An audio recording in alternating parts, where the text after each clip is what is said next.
Lily and the huge wolf regarded one another for a timeless moment. The wolf quirked its head to one side and looked her up and down.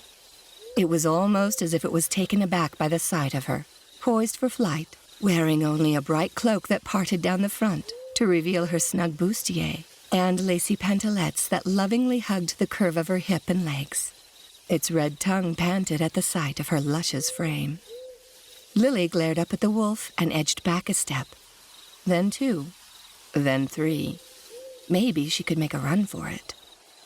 As though reading her thoughts, the wolf leapt from the coachman's seat and stalked toward her, stopping only a couple of paces away. It had situated itself between her and the horses, and seemed to be waiting for her next move. "Oh, shoo!" She tried waving it away with one hand. "Scat! Begone! Go away! Bad dog!" The wolf replied by sitting back on his haunches and parting its jaws in a feral grin.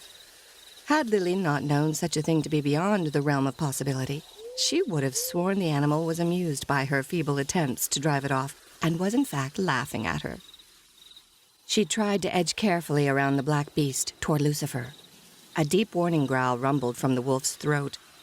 Lily froze, poised for flight, but not daring to move for a full minute. Then she began edging backward.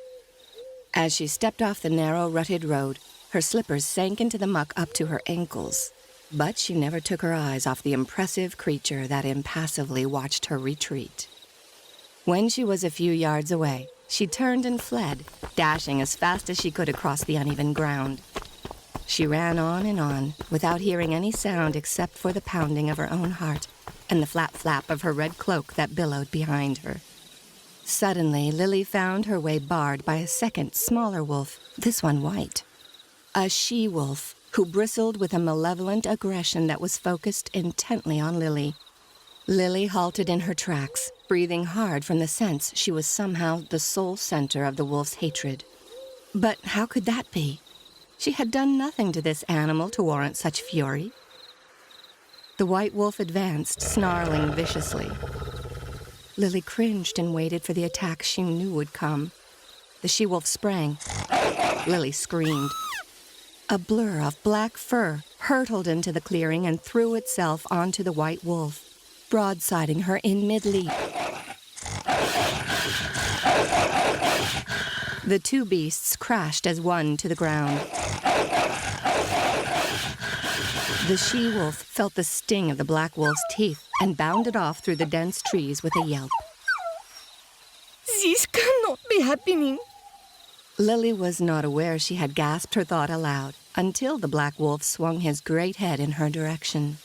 His intent gaze was once more upon her. He prowled toward Lily. She closed her eyes tightly, waiting for the first bite. She almost fainted when she felt his hot breath on her hand. Instead of sharp teeth, Lily felt the black wolf's muzzle nudge her palm, as though begging for a patting. Tentatively, she obeyed his silent command and thrust her fingers through his thick, glossy pelt. The feel of his coat was surprisingly pleasurable to the touch, and she found herself using both her hands to sample and caress the magnificent animal. "Good doggy. Nice wolfie," she breathed. The huge wolf nuzzled against her, seemingly reveling in her touch for a moment, before butting his head gently against her side, urging her to walk on.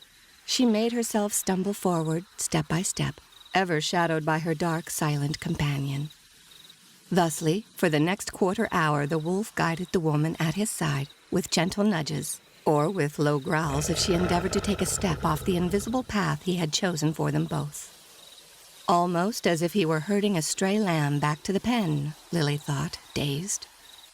Just when she supposed the bossy creature at her side was plotting to walk her in circles all night, she bumped face first into a wooden door. Weak moonlight filtered through the thinning fog and illuminated the threshold of a thatched cottage. The structure was of no mean size, but Lily did not pause long enough to take note of any detail, save how the door latch worked. Within a blink, she was inside and shut the door between her and her unwanted traveling companion. All during her trek through the wood, Lily had kept a death grip on the food hamper. It was the only connection to the civilized life she had known mere hours ago.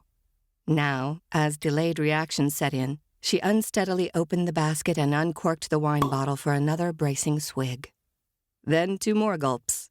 Fresh warmth doused her insides, relaxing her jangled nerves. Wiping her mouth with the back of her hand, she glanced out the window. Her wolf promptly curled up in front of the threshold and appeared to sleep.